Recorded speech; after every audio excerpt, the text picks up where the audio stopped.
इस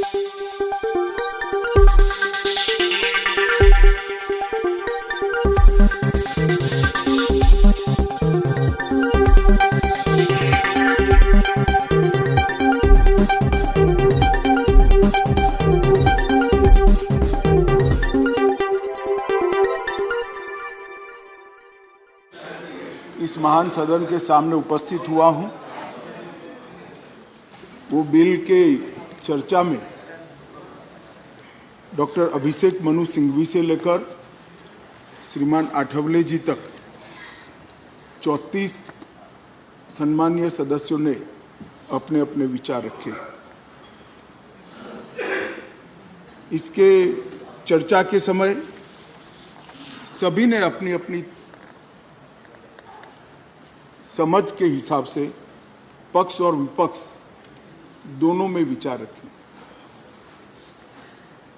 माननीय सभापति महोदय, मैं आपके माध्यम से पूरे सदन को आश्वस्त करना चाहता हूं कि बिल का उद्देश्य केवल और केवल दिल्ली में सुचारू रूप से भ्रष्टाचार विहीन और लोकाभिमुख शासन हो। अब किसी को भ्रष्टाचार विहीन और लोकाभिमुख शासन में विरोध है तो इसका तो मेरे पास कोई जवाब नहीं है, मगर मैं इतना जरूर आश्वस्त करना चाहता हूं कि बिल के एक भी प्रावधान से मान्यवर पहले जो व्यवस्था थी जब इस देश में कांग्रेस की सरकार थी, वो व्यवस्था में किंचित मात्र भी परिवर्तन नहीं हो रहा है। मान्यवर, मैं आज जो बिल लेकर आपके सामने उपस्थित हुआ हूं, वो महामहिम राष्ट्रपति जी के 19 मई 2023 को राष्ट्रीय राजधानी क्षेत्र दिल्ली में सेवाओं के प्रशासन और प्रबंधन से जुड़े अध्यादेश जो उन्होंने प्रख्यापित किया था, वो अध्यादेश से बनी हुई व्यवस्था के स्थान पर विधि द्वारा बनी हुई व्यवस्था को प्रस्तावित करने के लिए बिल लाया। ये इसका मूल उद्देश्य है। मैं सारी बातों का डिटेल जवाब दूंगा कि बिल क्यों लाना पड़ा, अध्यादेश लाने की जल्दी क्या थी, ये बिल कैसे संविधान सम्मत है, ये बिल कैसे सुप्रीम कोर्ट के जजमेंट को किसी भी एंगल से, किसी भी तरह से इसको वायोलेट नहीं करता है। ये सारी चीजों का मैं जरूर जवाब दूंगा। माननीय महोदय, चूंकि इतनी लंबी चर्चा इस सदन ने करी है, मैं दिल्ली की स्थिति को थोड़े शब्दों में जरूर सदन के सामने रखना चाहूंगा। मान्यवर, दिल्ली कई मायनों में सभी राज्यों से अलग प्रदेश है, क्योंकि यहाँ संसद भवन भी है, कई सारे इंस्टीट्यूशन का स्टेटस एंजॉय करने वाली संवैधानिक हस्तियां यहाँ विराजमान होती, सुप्रीम कोर्ट है, एम्बेसीज यहाँ है, और बार बार दुनिया भर के राष्ट्राध्यक्ष यहाँ पर चर्चा करने के लिए यहाँ आते हैं। मान्यवर, इसीलिए दिल्ली को यूनियन टेरिटरी बनाया गया है। स्टेट लिस्ट के मुद्दों पर यहाँ की सरकार को सीमित मात्रा में अधिकार दिए हैं। दिल्ली असेंबली के साथ मगर सीमित अधिकारों के साथ यूनियन टेरिटरीज है। तो आगे पर जिसको भी दिल्ली में चुनाव लड़ना है, इसको दिल्ली के एक कैरेक्टर को समझना चाहिए। मान्यवर, मैं जब पंचायत का चुनाव लड़ता हूं और पार्लियामेंट के अधिकारों की मांग करता हूं तो संवैधानिक रूप से पूरे नहीं हो सकते। हम जब चुनाव लड़ते हैं दिल्ली के एमएलए का या चीफ मिनिस्टर की दावेदारी करते हैं, तब हमको मालूम होना चाहिए कि यूनियन टेरिटरीज है। और सपना तो मुझे कोई भी आ सकता है, मगर चुनाव में जो लड़ता हूं इसके हिसाब से भी हो सकता, सपने पूरे हो सकते हैं। और अगर देश का प्रधानमंत्री बनना है तो संसद का चुनाव लड़ना पड़ता है, दिल्ली के एमएलए का चुनाव से नहीं लड़ना पड़ता है। माननीय अध्यक्ष महोदय, दिल्ली के शासन का इतिहास भी मैं जरा बताना चाहता हूं। स्वतंत्रता पूर्व भी दिल्ली कई सालों से किसी न किसी प्रकार से देश का सत्ता का केंद्र रहा, राजधानी रहा।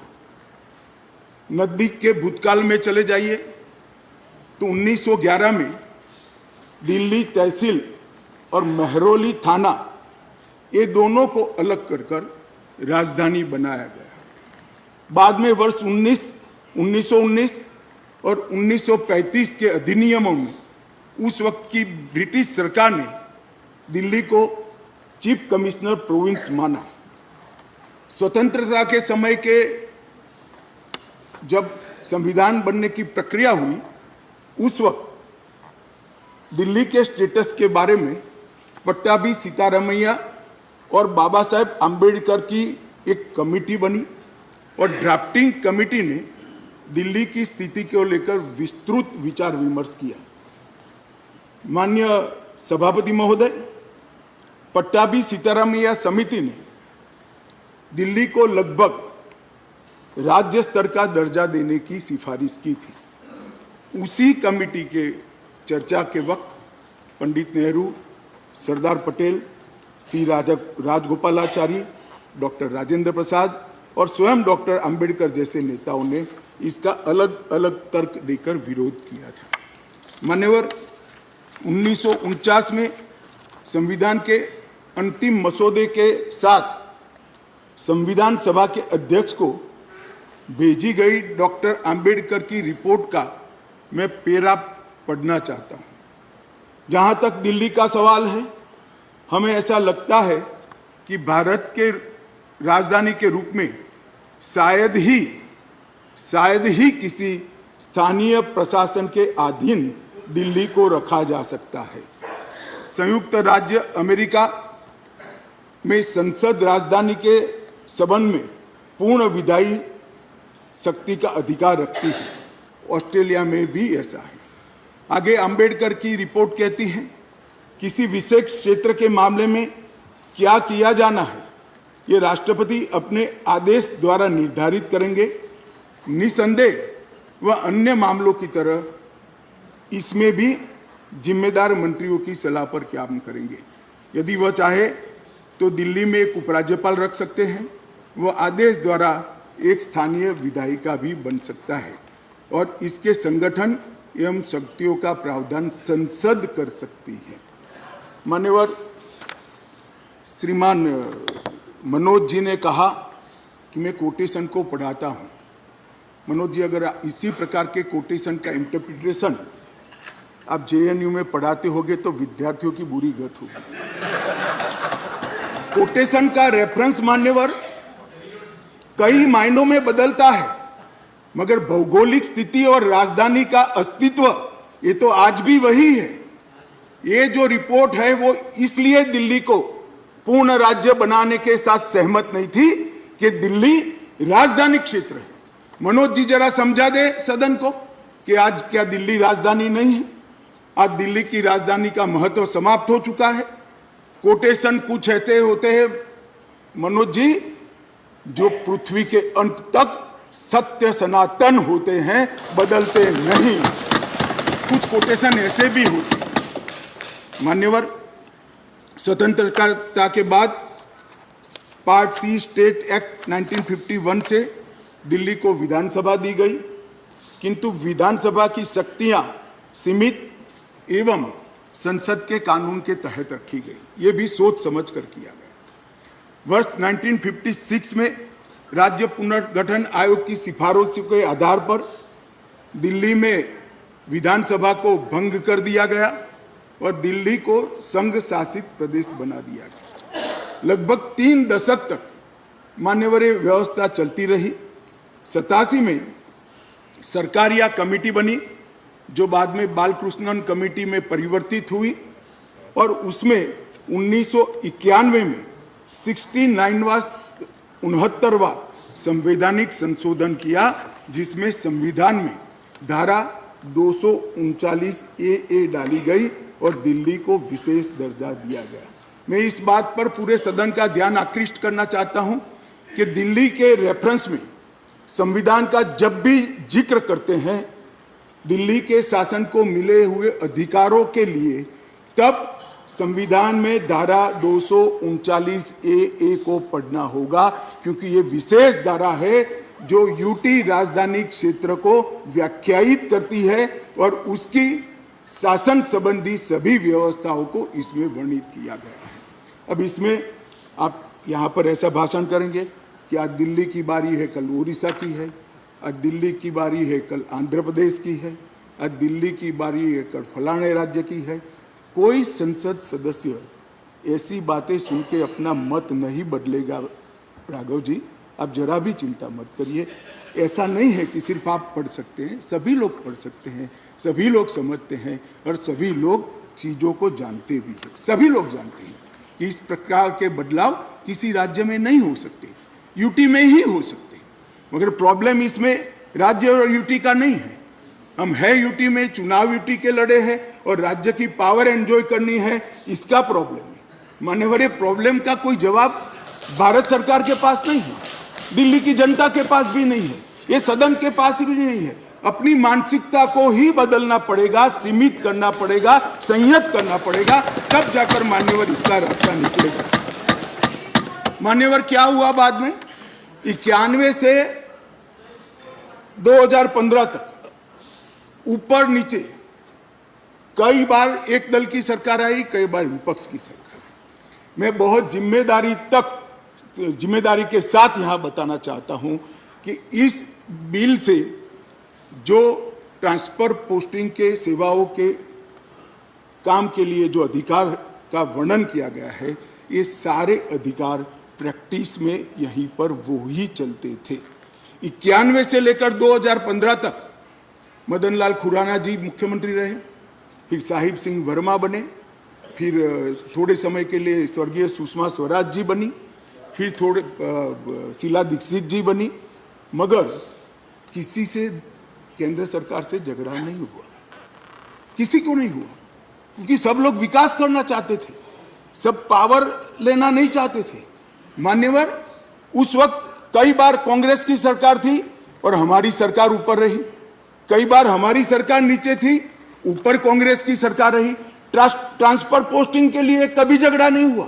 उस वक्त यही व्यवस्था से निर्णय होते थे और किसी मुख्यमंत्री को कोई तकलीफ नहीं थी। मगर 2015 में एक आंदोलन के आधार पर बनी हुई सरकार है और फिर जो बताया कई सदस्यों ने कि केंद्र सरकार पावर हाथ में लेना चाहती है। भैया, केंद्र सरकार को पावर हाथ में लेने की जरूरत नहीं है। 130 करोड़ की जनता की कृपा से हमें पावर भारत की जनता ने ही दे दिया। ये अधिकार हमें भारत की जनता ने दिया और कई राज्यों में, पूर्ण राज्यों में भारतीय जनता पार्टी की पूर्ण बहुमत की सरकार चल रही है। कोई पावर लेने की जरूरत नहीं है। एक बिल हम लाए हैं पावर केंद्र में लाने के लिए नहीं, केंद्र ने दिए हुए पावर पर दिल्ली यूटी की सरकार अतिक्रमण करती है, इसको वैधानिक रूप से रोकने के लिए यह बिल लेकर आए। मान्यवर, शब्दों के श्रृंगार से असत्य को सत्य नहीं बनाया जा सकता। लंबे चौड़े ऑक्सफोर्ड की डिक्शनरी के सुंदर सुंदर अंग्रेजी शब्दों से बोलने से असत्य सत्य नहीं हो जाता है। मान्यवर, मैं सबको बताना चाहता हूं कि कोई भी इसका विरोध करे, जो अगर सत्य है कि 91 से लेकर 2015 तक यही व्यवस्था चलती थी, इसमें हमने कोई फर्क नहीं किया है। मान्यवर, मैं इसलिए बात करना चाहता हूं कि नई व्यवस्था आई। कई सदस्यों ने कहा, मैं तो तब बोलना नहीं चाहता मगर कहा है इसलिए सिर्फ रिपीट करता हूं कि अराजकता फैलाने का काम दिल्ली में शुरू हो गया है। मान्यवर, शासन व्यवस्था के एक फ्रेमवर्क में चलना पड़ता है। अगर मैं मंत्री हूं तो मेरे मंत्री के नाते अधिकार है तो दायित्व भी है। मैं किसी और के अधिकार का हनन नहीं कर सकता। मान्यवर, कई बार ऐसी व्यवस्था, मैं बाद में बात करूंगा, अभी चिदम्बरम जी खड़े हो गए थे, वो होम मिनिस्टर थे तब क्या हुआ था और उन्होंने फाइल पर क्या लिखा है वो भी है मेरे पास, मैं बताऊंगा मान्यवर। परंतु मैं इतना स्पष्टता से कहना चाहता हूं कि 91 से लेकर 2015 तक ये व्यवस्था जस की तस थी, जिसको बदलने के लिए 2015 में एक परिपत्र किया गया दिल्ली सरकार द्वारा, जिसको नलीफाई करने के लिए भारत सरकार ने एक परिपत्र सेवाओं के बारे में इश्यू किया। उसको उच्च न्यायालय में चुनौती दी गई, उच्च न्यायालय में भारत सरकार के पक्ष में फैसला आया, फिर सर्वोच्च न्यायालय की खंडपीठ को वो रिफर कर दिया गया। 2018 में सर्वोच्च न्यायालय की खंडपीठ ने एक आदेश दिया जिसका सार है कि मंत्री परिषद की अधिकारों को सर्वोच्च न्यायालय ने प्रस्तावित किया।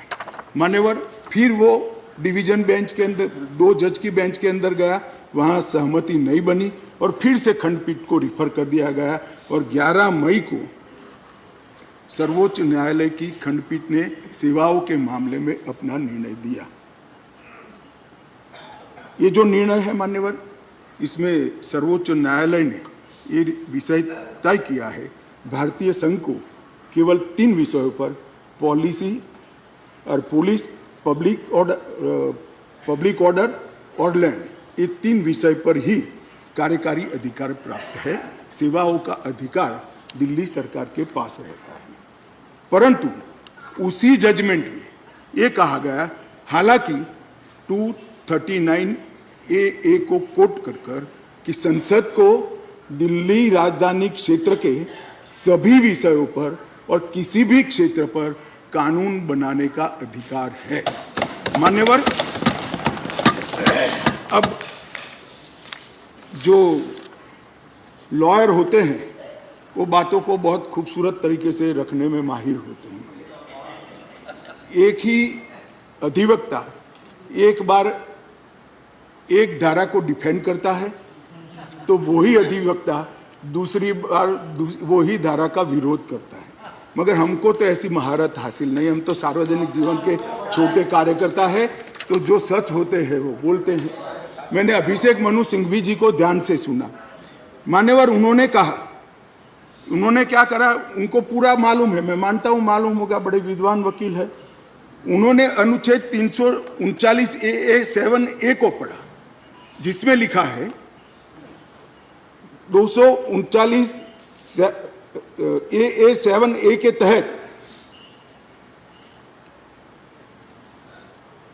संसद को केंद्र सरकार के प्रावधानों को इफेक्ट देने या सप्लीमेंट करने के लिए कानून बनाने का पूरा अधिकार है। उन्होंने पढ़ा, मगर इसके ऊपर 3B में नहीं गए। मैं अब पढ़ता हूं 3B क्या है।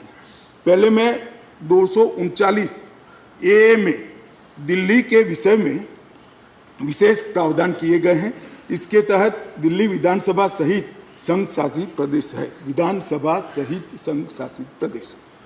मान्यवर, इसके 239A3B के अनुसार दिल्ली के संघ राज्य क्षेत्र या पूरा राज्य क्षेत्र या उसके किसी भी भाग के बारे में उससे संबंधित किसी भी विषय पर कानून बनाने का अधिकार संसद का अधिकार। अब मैं विनम्रता से इतना ही पूछना चाहता हूं कि किसी भी विषय पर आता है, इसमें सर्विसेज आती है या नहीं आती है? सर्विस विषय है या नहीं है? और मान्यवर, और इससे आगे जाकर 239AA3C के अनुसार संसद को, ये भी ध्यान से सुने सदन, संसद को राष्ट्रीय राजधानी क्षेत्र दिल्ली की विधानसभा द्वारा बनाए गए किसी भी कानून को संशोधित करने का, उसका स्वरूप बदलने का या उसको निरस्त करने का भी अधिकार दिया गया। और मानने वाले हम लेकर नहीं आए, कौन लाए? आज जो राजनीतिक जरूरियात के कारण आप पार्टी की गोदी में बैठी है, वो कांग्रेस पार्टी ये संविधान संशोधन लेकर आई। ये हम लेकर नहीं आए। अगर दिल्ली के अधिकारों का किसी ने हनन किया है, दिल्ली की असेंबली का किसी ने हनन किया अधिकारों का, तो मान्यवर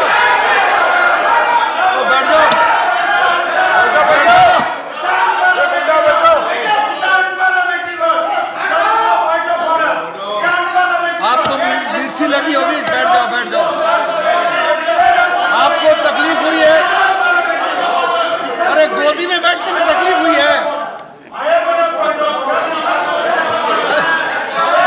माननीय अध्यक्ष जी, इनको करने में तकलीफ नहीं और सुनने में क्यों तकलीफ होती है?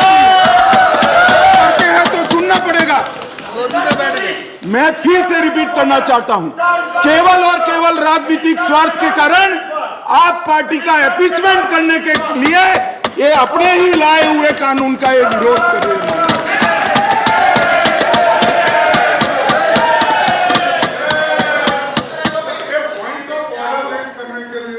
कैसा पॉइंट ऑफ ऑर्डर?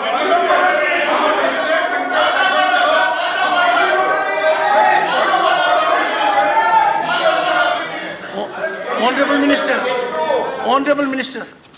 माननीय अध्यक्ष जी, Honorable Minister. Would you please raise your point of order? Point of order पे रहूंगा। Our rule says unparliamentary word cannot be used in this house. We have the book of list और उसी list के हिसाब से किसी party किसी के साथ जाने पे उसकी गोदी में बैठी है, ये वर्ड अनपार्लियामेंट्री है। कल हम भी बोलेंगे। आप डेकोरम की बात करते हो, तो किसकी गोदी में बैठे हैं, हम भी बीजेपी के लिए बोलेंगे कि कौन सी गोदी है, किसकी गोदी में बैठे हैं। तो डेकोरम आप कहते हो, तो डेकोरम मेंटेन हम भी करना चाहते हैं। और speaker sir, You are not to make a speech. I have heard your point of order. I reject the point of order. Take your seat. Sir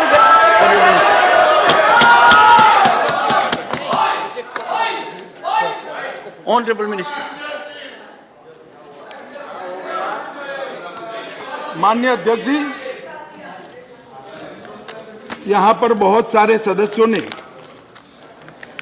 बड़ी बड़ी दुहाइयां दी, संविधान की दुहाइयां दी, डेमोक्रेसी की दुहाइयां दी और अदालत के फैसले की सम्मान करने की दुहाइयां दी। माननीय अध्यक्ष जी, मैं इनको बहुत विनम्रतापूर्वक कहना चाहता हूं। मैं सबसे पहले अदालत के फैसले की बात करता हूं। अदालत के फैसले की अवमानना तब होती है तब अदालत ने किसी भी प्रकार का स्थगन आदेश दिया है। इसमें स्थगन आदेश मांगा गया था, अदालत ने दिया नहीं। दूसरी बात, अदालत के फैसले की अवमानना तब होती है जब हम अदालत के फैसले के विरुद्ध कोई बिल लेकर आते हैं। यहाँ अदालत ने अपने फैसले में स्वयं कहा है कि दिल्ली संघ राज्य के लिए देश की संसद किसी भी प्रकार का कानून बना सकती है। और माननीय अध्यक्ष जी, मैं सर्वोच्च अदालत के प्रति अति विनम्रता रखते हुए बताता हूं कि कई फैसले ऐसे होते हैं जो न्याय की कानून की इंटरप्रिटेशन करते वक्त अदालत देती है, मगर आज की जन भावनाओं के अनुरूप वो नहीं पाए जाते हैं। तो इस आज़ादी से अब तक ढेर सारे इतने उदाहरण हैं जिसमें संसद ने अदालत के फैसलों को बदलने के लिए कानून लेकर आए, मगर इसमें तो एक केस भी नहीं है। माननीय अध्यक्ष जी, इस देश की संसद ने कई बार संविधान बदला है।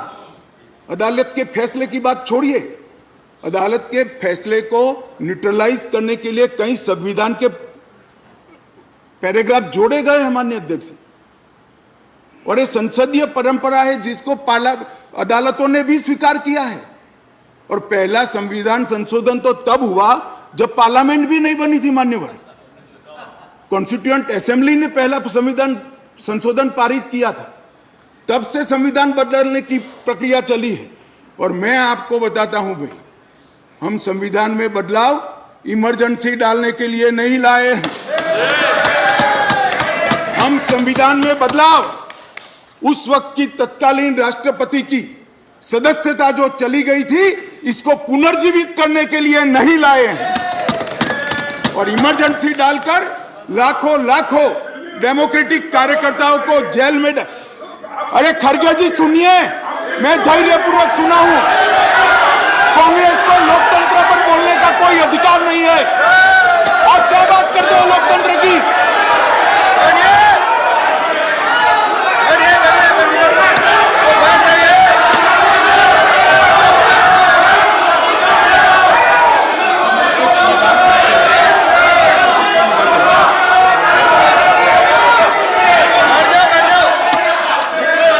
Honorable members, please take your seat.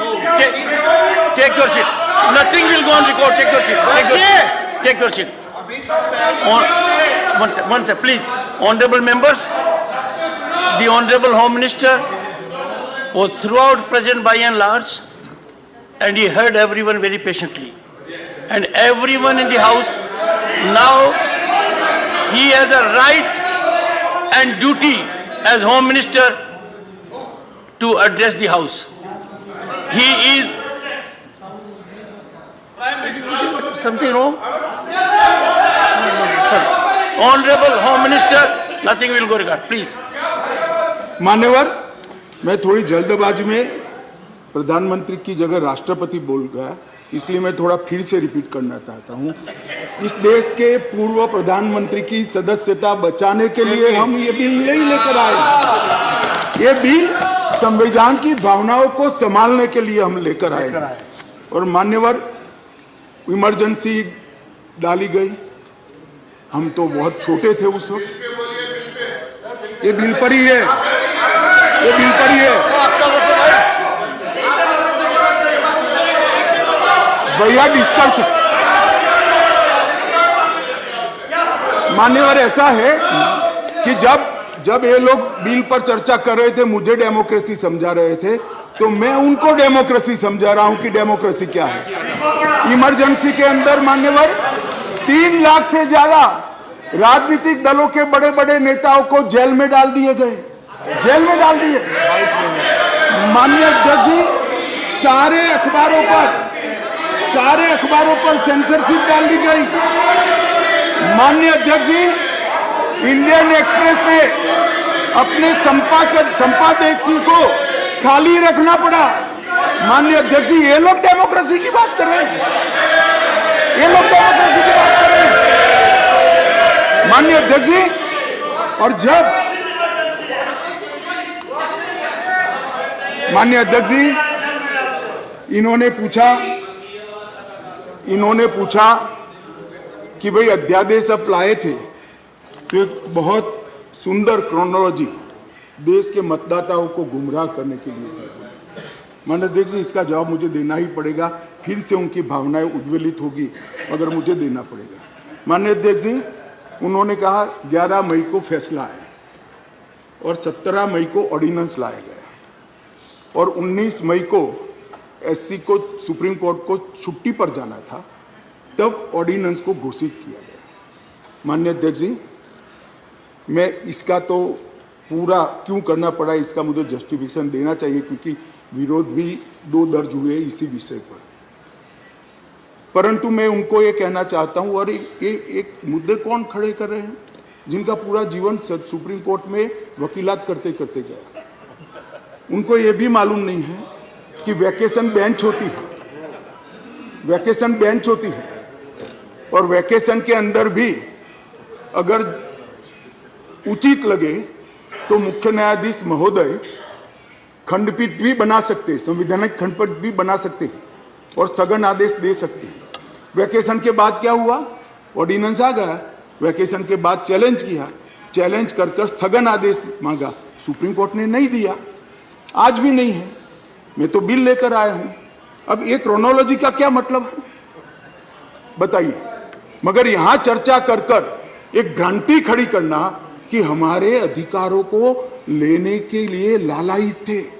भैया, अधिकारों को लेने के लिए लालायित नहीं थे, हम दिल्ली की जनता के अधिकारों की रक्षा के लिए लाए।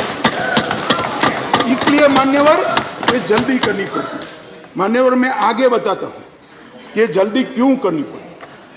मान्यवर, अब मेरे पास भी एक क्रोनोलॉजी है, जरा उसको धैर्य से सुनना चाहिए।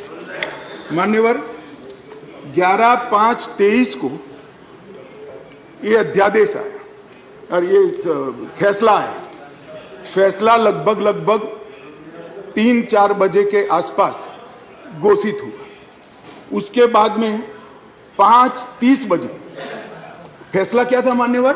फैसला तो ये था कि संवैधानिक खंडपीठ ने एक फाइंडिंग दिया है, ये रेगुलर बेंच के सामने जाएगा, रेगुलर बेंच हियरिंग करेगी और बाद में इस पर आदेश पारित करेगी, तब जाकर फैसला लागू होगा। फैसला तो अभी लागू भी नहीं हुआ है। मगर जल्दबाजी किसको कहते हैं मैं बताता हूं श्रीमान राघव चड्ढा जी। जल्दबाजी इसको कहते हैं कि अभी आदेश तो पारित भी नहीं हुआ था, एक नीति विषयक फैसला लिया जो 2 जजों की खंडपीठ ने सुनकर उस पर आदेश पारित किया जाना था, इसके बाद इंप्लीमेंटेशन होना था। 11/5 को शाम को 5:30 बजे एक नोट सर्कुलेट कर दिया गया कि आज 5:30 बजे तक पात्र अधिकारियों की सूची के साथ जो इस पद पर तैनात हो सके, सचिव सेवाओं के मतलब सेक्रेटरी सर्विस के लिए एक नोट प्रस्तुत किया गया। ट्रांसफर करना भी चालू कर दिया। बोले अभी तो खंडपीठ 2 जजों की खंडपीठ का जजमेंट भी नहीं आया और ट्रांसफर करना चालू किया। सोशल मीडिया में घोषणा कर दी, अभी तो एप्लीकेशन मंगाई, नोट मंगाया है। सोशल मीडिया पर कह दिया श्री आशिक माधवराव मोरे को बदल दिया गया।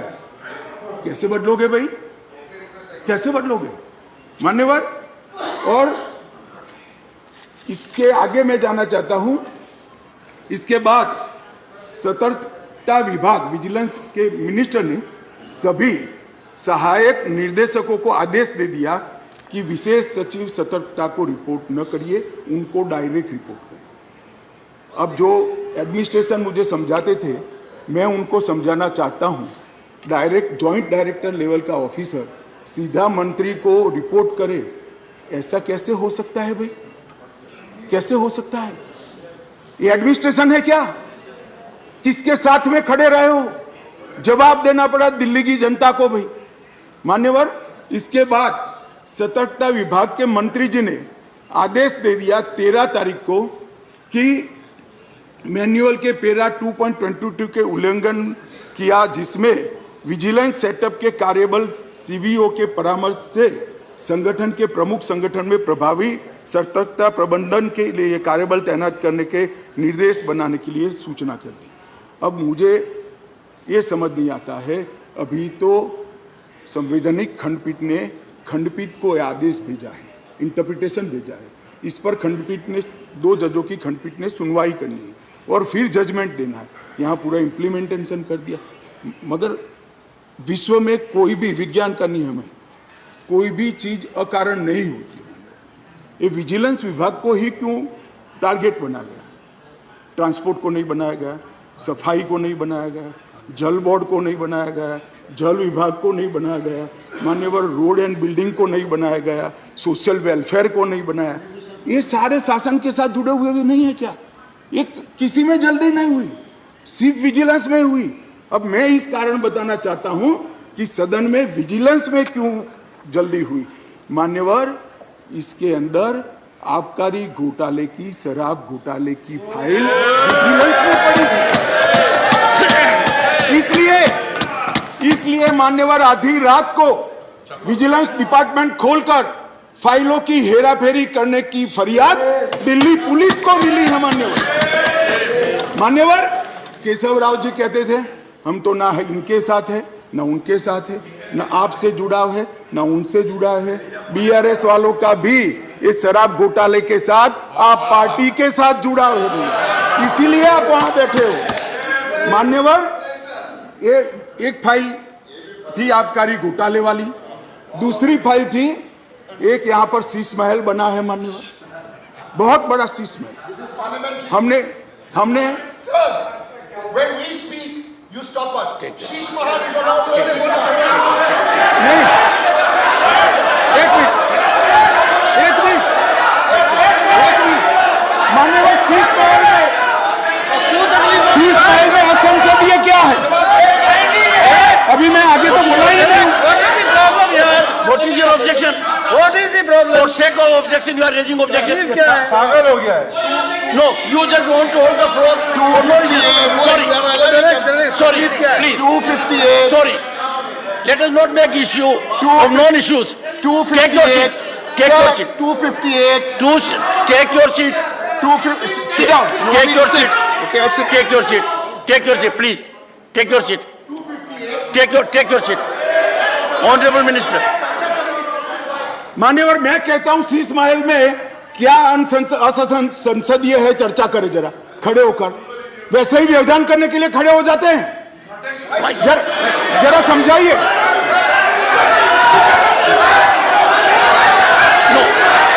मान्यवर, मेरा निवेदन है, मान्यवर मेरा निवेदन है, असंसदीय क्या है इसमें इसकी चर्चा की जाए। मेरा निवेदन है। Take your seat, please. Take your seat. Take your seat. Take your seat. Sheesh Mahal में चर्चा हो जाए। Take your seat. Take your. You. Mr. Derek O'Brien. Mr. Derek O'Brien. You deliberately got up only to create disturbance, only to create disruption. This will not be accepted. Please. Sir, leader would like to speak, sir. Take. Leader of the house. Please. Sir, leader of the house. No. Honorable Minister. Sir, ये One आपने second. पिछली बार भी इस विषय के ऊपर बड़ी गंभीरता बताई थी कि जो थिएट्रिक्स करने का सिलसिला इस सदन में जो माननीय सदस्य करते हैं, अगर इनको हिम्मत है, अगर इनका इरादा शीश महल के ऊपर चर्चा करने का है, तो आप अभी के अभी शीश महल के ऊपर चर्चा करने के लिए तैयार है। हो जाए शीश महल के ऊपर पूरी चर्चा। जो ये शीश महल को ऑब्जेक्ट कर रहे हैं, Take your seat. Take your seat. Take your seat.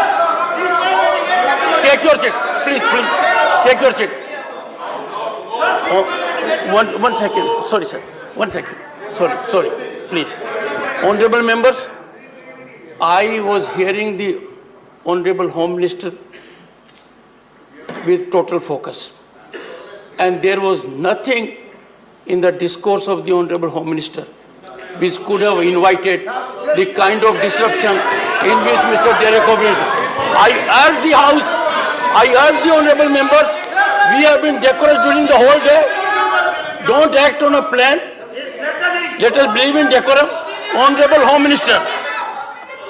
Honorable Home Minister. Honorable Home Minister. माननीय अध्यक्ष जी, यही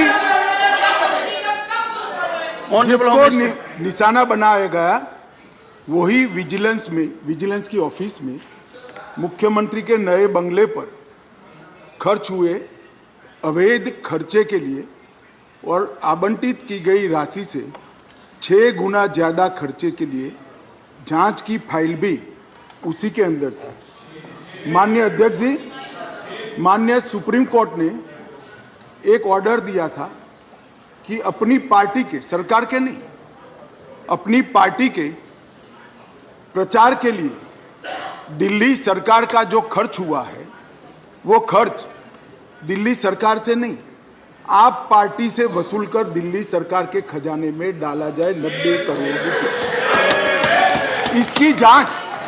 इसकी जांच भी यही विजिलेंस डिपार्टमेंट ने थी।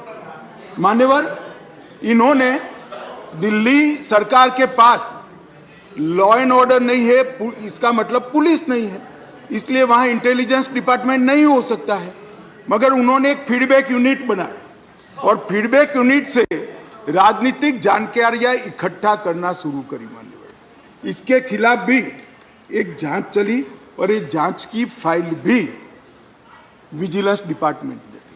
मान्यवर, BSES और BYPL ये 2 वीज वितरण कंपनियां हैं जिनका 21,000 करोड़ रुपया दिल्ली सरकार को बकाया है, देना है, फिर भी 2,000 करोड़ का उनको पेमेंट कर दिया गया। इसकी भी जांच चल रही है वो जांच की फाइल भी इसी विजिलेंस डिपार्टमेंट में थी मान्यवर। और ये आधी रात को जो कागज इधर उधर कोड़ने का प्रयास किया गया वो ही इमरजेंसी थी। चिदम्बरम साहब को शायद मालूम नहीं था, इसलिए पूछते थे कि क्या इमरजेंसी थी, तो भाई ये इमरजेंसी थी, इमरजेंसी ये थी।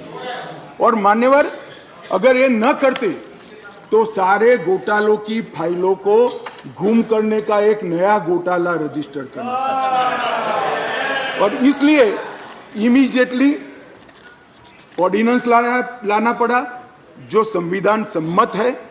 संविधान में ऑर्डिनेंस की व्याख्या और अधिकार ऐसे स्थितियों के लिए ही दिए गए हैं और सबको मालूम है जब ऑर्डिनेंस लेकर आते हो तो 6 माह के अंदर या सबसे पहले सदन के अंदर, जो सदन जब मिलेगा तब सदन के सामने रखना पड़ता है। तो आज मैं लेकर आया हूं। अब इसमें गैर संवैधानिक क्या है भाई बताओ तो? इतनी सारी 5 घंटे से चिल्लाट करते हैं, इसमें गैर संवैधानिक क्या है? क्या प्रीपेड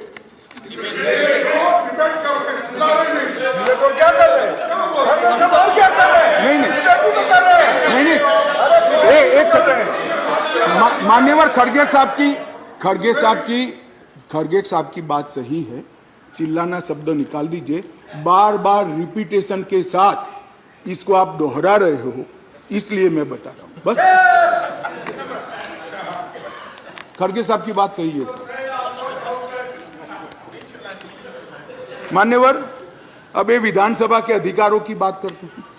हम सब ये सम्मानीय सदन के सदस्य हैं।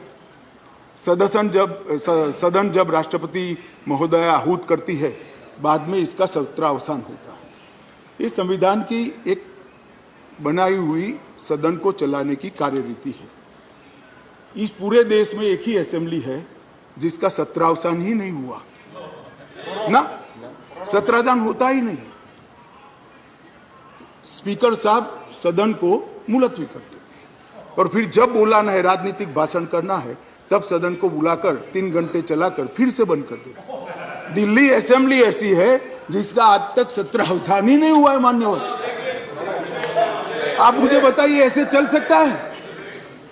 माननीय अध्यक्ष जी, विधानसभा के rules of procedure and conduct of business 1997 के नियम 70 में विधानसभा अध्यक्ष को सदन को स्थगित करने का अधिकार दिया है।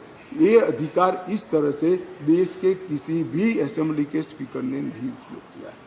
मैं इस पर कोई टिप्पणी करना नहीं चाहता, अगर उचित है तो कांग्रेस पार्टी ने जरूर इसका समर्थन करना चाहिए कि भाई विधानसभा को या संसदों को स्थगन कर ही चलाना, कभी सत्रावसान नहीं करना, वो सेशन में ही रहेंगे। अब सेशन में ही रहेंगे तो कानून कैसे बनाओगे? अब कैबिनेट बुला ही नहीं सकते। इसलिए क्या स्थिति है समझिए साहब। 2020 में सत्र की संख्या कितनी हुई दिल्ली के? 1 बजट सत्र। 2021 में कितनी? 1 बजट सत्र। 2022 में कितनी बार सदन बुलाया गया? 1 बार बजट सत्र। 2023 में कितनी बार सदन बुलाया गया? 1 बार बजट सत्र।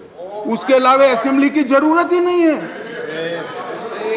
इसके अलावा मान्यवर असेंबली की जरूरत ही नहीं है। ये किस तरह से असेंबली चला रहे हैं मान्यवर? कैबिनेट के अधिकारी की दुहाई दे रहे हैं। 2022 में 6 कैबिनेट बैठक सिर्फ हुई है, 1 साल में सिर्फ 6। इसमें से 3 बजट रिलेटेड है और 3 एक बिजली कंपनी को सहायता करने के लिए बुलाई गई, बाकी एक भी कैबिनेट नहीं बुलाई। मान्यवर 2023 में सिर्फ 2 ही कैबिनेट बुलाई गई और दोनों बजट के कामकाज के लिए बुलाई। अब आप क्या भैया कैबिनेट का दुहाई देते हो, क्या अधिकार का दुहाई देते हो? ना कैबिनेट मिलती है, ना सदन मिलता है और हमें डेमोक्रेसी पढ़ाते हो भाई। ऐसा कभी नहीं होता भाई।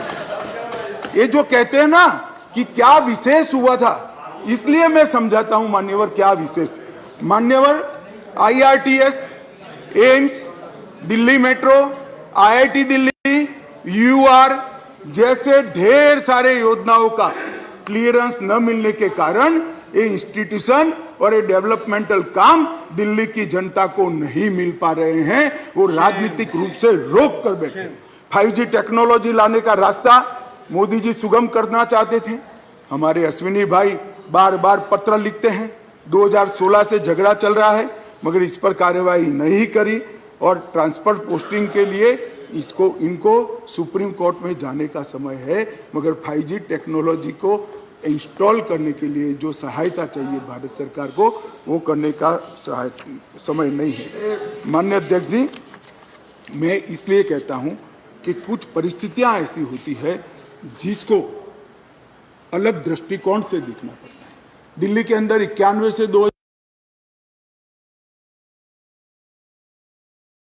2015 तक यही व्यवस्था, इसी तरह से ट्रांसफर पोस्टिंग होती थी मान्यवर, और कोई कानून या कोई नियम बनाने की जरूरत नहीं पड़ती। मान्यवर, मैं फिर से एक बार सदन का ध्यान आकृष्ट करना चाहता हूं। कुछ सदन के सदस्यों ने कहा कि ये बिल संविधान सम्मत नहीं है और संविधान के अधिकारों को ये बिल कानून के द्वारा संविधान सुधारने का प्रयास है। मान्यवर, मैं इनका ध्यान दिलाना चाहता हूं कि अध्यादेश और बिल के अंदर थोड़ा फर्क। अध्यादेश के अंदर धारा 3A है जो बताती थी कि दिल्ली विधानसभा को एंट्री 41 यानी सेवा मामलों पर कानून नहीं बना पाएगी, ये अध्यादेश के अंदर। फिर हमने इसको ध्यान से बारीकी से अध्ययन किया, काफी लोगों की राय भी ली और लगा कि ये एकदम वायोलेशन तो नहीं है संविधान का, मगर ग्रे एरिया है। इसलिए जो मैं बिल लेकर आया हूं, विधेयक लेकर आया हूं, इसमें धारा 3A को भारत सरकार ने ही हटा लिया है, इसलिए वायोलेशन का क्वेश्चन डज नॉट अराइज। धारा 3A को हमने हटा लिया है, अध्यादेश से हटाकर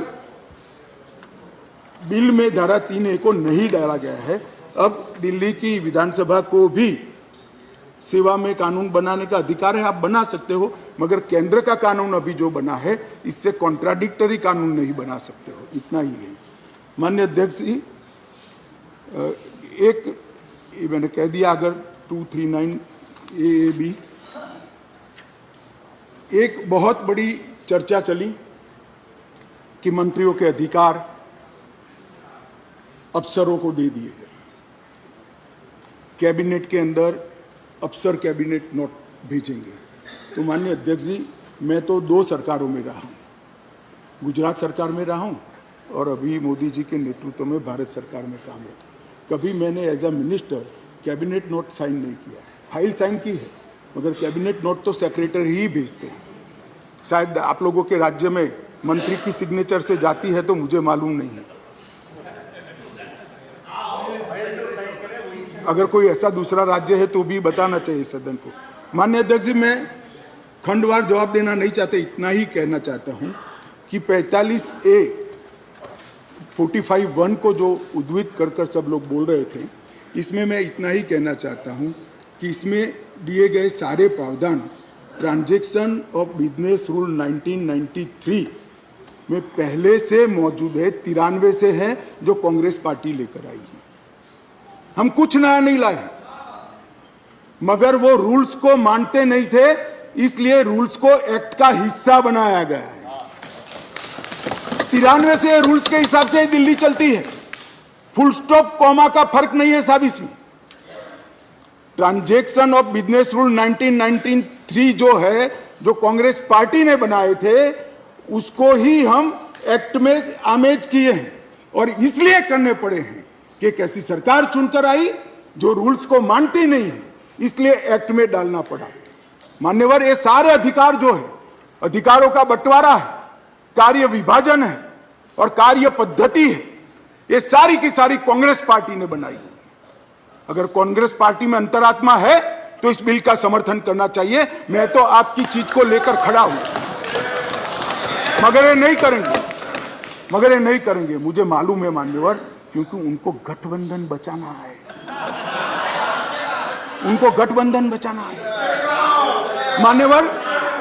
मान्यवर, मैं आपको बताना चाहता हूं, ये आप पार्टी का जन्म ही कांग्रेस का विरोध कर हुआ। लगभग 3 टन जितनी गाली कांग्रेस की सरकार को बोले और बोलकर सरकार में आए, और आज अनधिकृत अधिकार प्राप्त करने के लिए कांग्रेस का समर्थन ले रहे हैं। और कांग्रेस वालों को भी ठीक है, चलो हमारा गठबंधन बढ़े। भाई मैं बताना चाहता हूं खड़गे साहब, जैसे ही आज शाम को ये बिल खत्म हुआ, पारित हुआ, केजरीवाल जी पलट जाएंगे, ठेंगा दिखाएंगे और कुछ नहीं होने वाला। तो उनका लक्ष्य हम नहीं है, उनका लक्ष्य हम नहीं है, कांग्रेस पार्टी है। जरा इनका चुनावी इतिहास देखिए, उनका लक्ष्य आप हो, वो आपको नहीं छोड़ेंगे। खैर वो आपको देखना है। और माननीय अध्यक्ष जी, ये सारे लोग सिद्धांतों की मुझे दुहाई दे रहे थे। मैं पूछना चाहता हूं, तृणमूल कांग्रेस और कम्युनिस्ट पार्टी आज एक मंच पर है, किस सिद्धांत के तहत है? जरा बताइए तो मुझे, किस सिद्धांत के तहत है? पूरा जीवन एक तृणमूल कांग्रेस पार्टी का जन्म ही कम्युनिस्टों का विरोध करते हुए हुआ है। कांग्रेस पार्टी से वो इसलिए अलग हुए, कांग्रेस पार्टी से इसलिए अलग हुए कि नरसिम्हा राव जी ने कम्युनिस्ट पार्टी से हाथ मिला लिए, और आज सत्ता प्राप्त करने के लिए वो इनके साथ बैठे। एक कांग्रेस पार्टी और कम्युनिस्ट पार्टी केरल में तो यूडीएफ एलडीएफ कर एक दूसरे की जान लेने पर आमादा है, और वहां इलू कर रहे हैं। माननीय अध्यक्ष जी, ये जनता दल, ये जेडीएस, माननीय अध्यक्ष जी, जेडीएस, ये नीतीश कुमार जी है। जेडीयू ये नीतीश कुमार जी है, जिनकी राजनीति चारा घोटाले का विरोध कर हुई। इनके राष्ट्रीय अध्यक्ष लल्लन सिंह जी कहते थे, मैं पान का बनवारी बन जाऊंगा मगर कांग्रेस पार्टी के साथ नहीं जाऊंगा, लालू के साथ नहीं जाऊंगा। मान्यवर, ये साथ में आ गए। साथ में क्यों आए?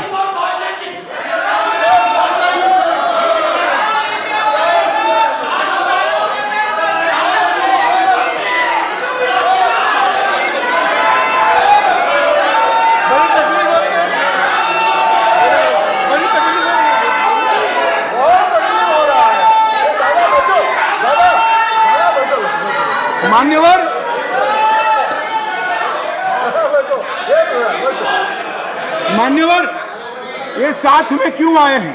ये साथ में इसलिए आए हैं कि उनको भरोसा है कि अकेले कुछ हो नहीं सकता, इकट्ठा हो जाओ तो कुछ तो कर पाएंगे। मगर मैं आज बताना चाहता हूं मान्यवर, और 5-10 लोगों को जोड़ दो, कुछ नहीं होने वाला है। 24 मई में फिर से नरेंद्र मोदी प्रधानमंत्री मान्यवर।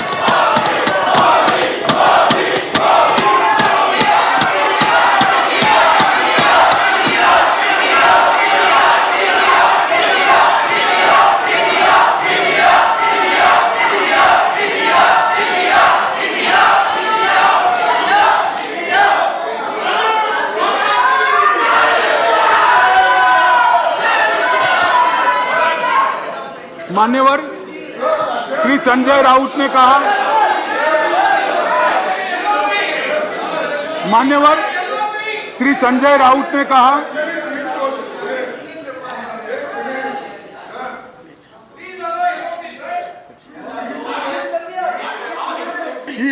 I know, but just take it. Don't get agitated, sir.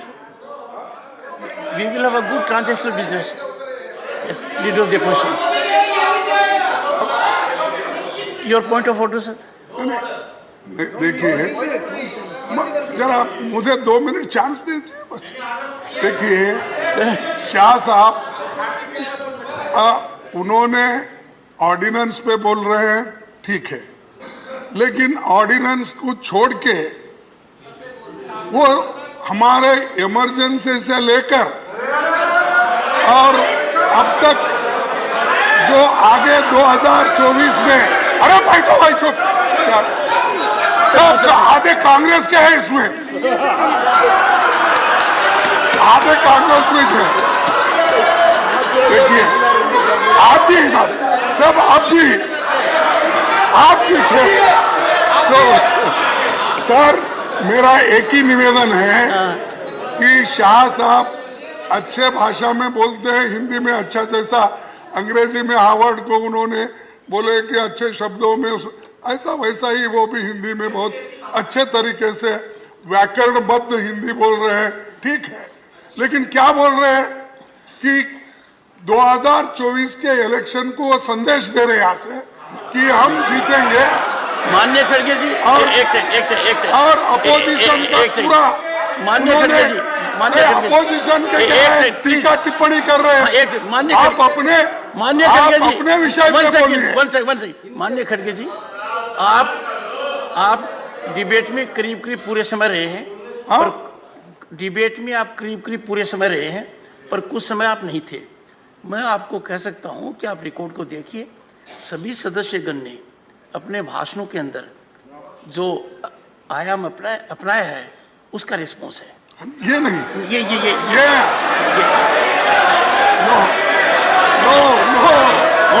Honourable home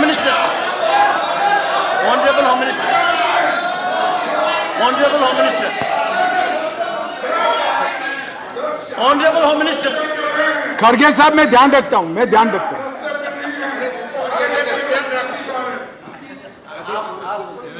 माननीय मैं खड़गे जी का बैठ जाओ। मान्यवर मैं खड़गे जी का धन्यवाद करता हूं।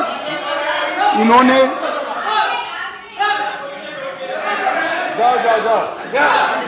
मान्यवर मैं खड़गे जी का धन्यवाद करना चाहता हूं कि इन्होंने मुझे सदन की उच्च परंपराओं का ध्यान दिलाया।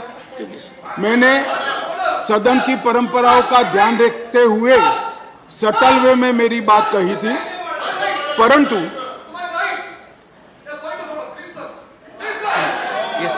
मान्यवर मैंने सटल वे में ही करी थी। मैसेज आधा अधूरा गया था, खड़गे जी ने पूरा मैसेज डाल दिया, इसलिए मैं उनका धन्यवाद करना चाहता हूं। मान्यवर संजय राउत जी ने कहा कि मोदी जी विदेश जाते हैं तो उनका सम्मान होता है, कोई उनका ऑटोग्राफ मांगता है, कोई उनको झुककर नमन करता है, कोई उनसे अपॉइंटमेंट मांगता है, कोई मोदी जब बॉस कहता है, वो सम्मान मोदी जी का नहीं है, देश का सम्मान। मैं यही कहना चाहता हूं, हमारे मन में कोई मुगलता नहीं है कि नरेंद्र मोदी व्यक्ति का सम्मान है, ये नरेंद्र मोदी नाम के देश के प्रधानमंत्री का सम्मान।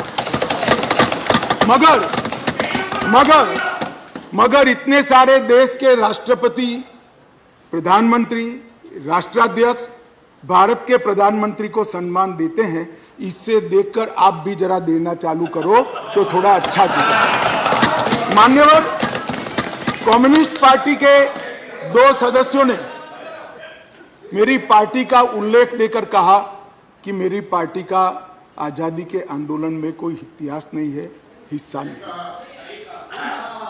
सुनिए, मगर मैं उनके एक व्यवहारिक जनरल नॉलेज पर क्वेश्चन उठाना चाहता हूं कि जो व्यक्ति का, मतलब इंस्टीट्यूशन के नाते कहता हूं, जो पार्टी का जन्म ही 1950 में हुआ हो, वो आजादी के आंदोलन में कैसे हिस्सा ले सकते हैं भैया?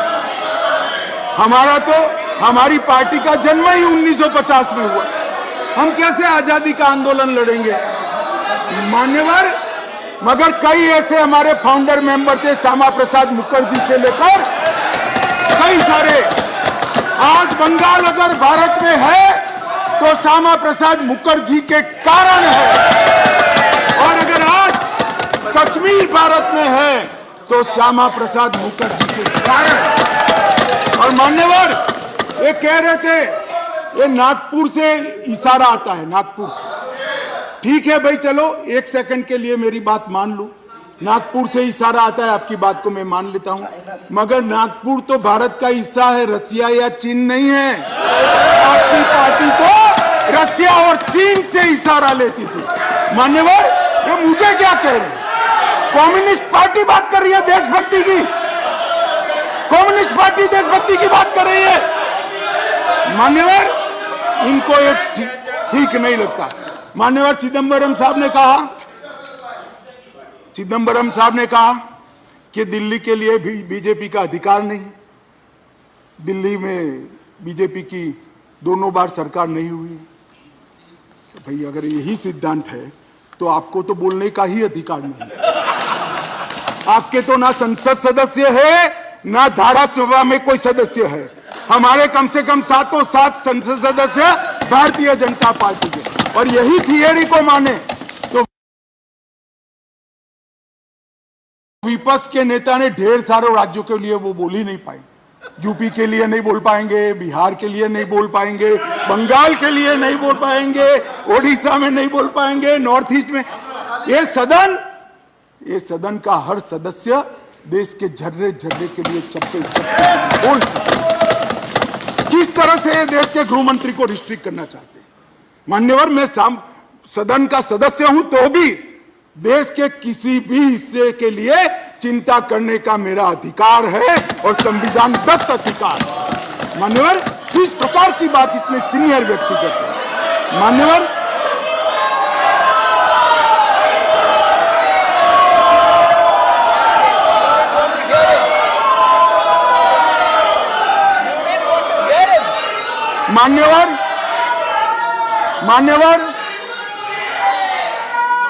मान्यवर, मणिपुर के लिए भी मैंने सदन से पहले ही आपको पत्र लिखा है कि मणिपुर के लिए चर्चा के लिए मैं तैयार हूं। आज भी कहता हूं, अभी 11 तारीख बाकी है। हमें कुछ छिपाना नहीं है, छुपाना आपको है जो चर्चा होने नहीं देते हो, आपको छुपाना है। और मैं कहता हूं मान्यवर, 11 तारीख को चर्चा खड़गे जी कह दे, मैं कहता हूं इसी तरह से सुन नहीं पाएंगे मान्यवर, नहीं सुन पाएंगे, और इसीलिए मणिपुर पर चर्चा करने के लिए तैयार। मान्यवर,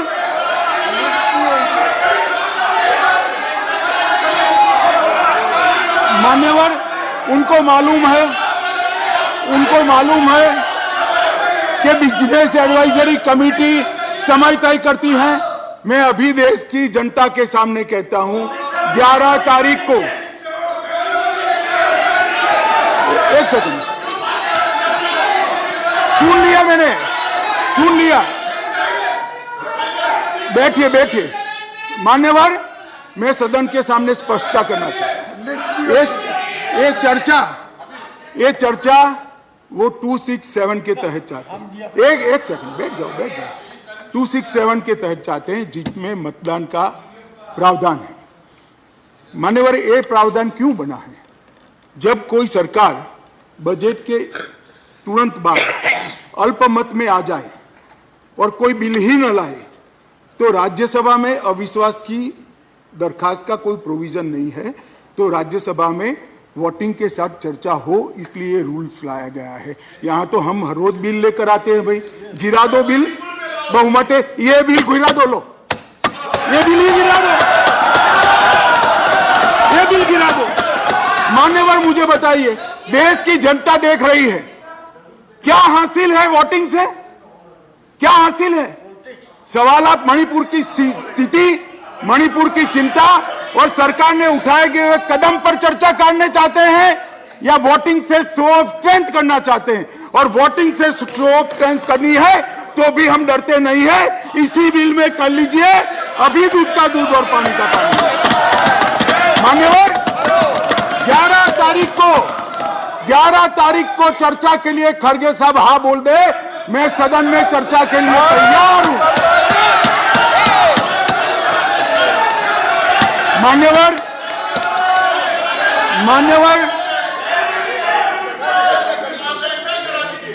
ऐसा है जयराम जी, आपको भी मालूम है अभी नहीं हो सकती। कल अविश्वास का प्रस्ताव है, आपको मालूम है। मान्यवर, देश की जनता सुन ले, 8, 9 और 10 अविश्वास का प्रस्ताव है, इसलिए मुझे कह रही है कि आज 8, 9, 10 में चर्चा करिए।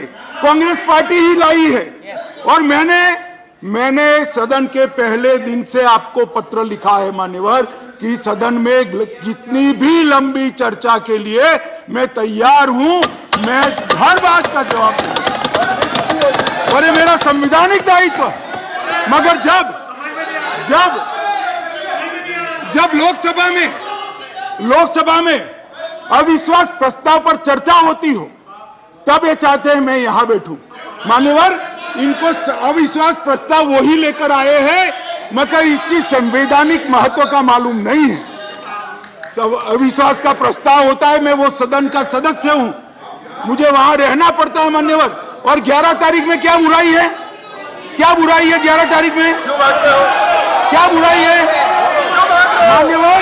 चर्चा से भाग रहे हैं, ये चर्चा नहीं चाहते हैं मान्यवर, होने नहीं देते हैं। इसलिए मैं कहता हूं मान्यवर कि चर्चा करनी नहीं है और चर्चा करे तब बोलकर भाग जाना है। आज अच्छा है, कम से कम एकता दिखाने के लिए वोटिंग करने के लिए बैठे हैं। चलो वो बहाने से भी बैठकर संविधान के नियमों के हिसाब से, संसद के नियमों के हिसाब से चर्चा करी, इसके लिए धन्यवाद। मेरा पूरा सदन से मान्यवर निवेदन है कि जो मैं विधेयक लेकर आया हूं इसको पारित किया।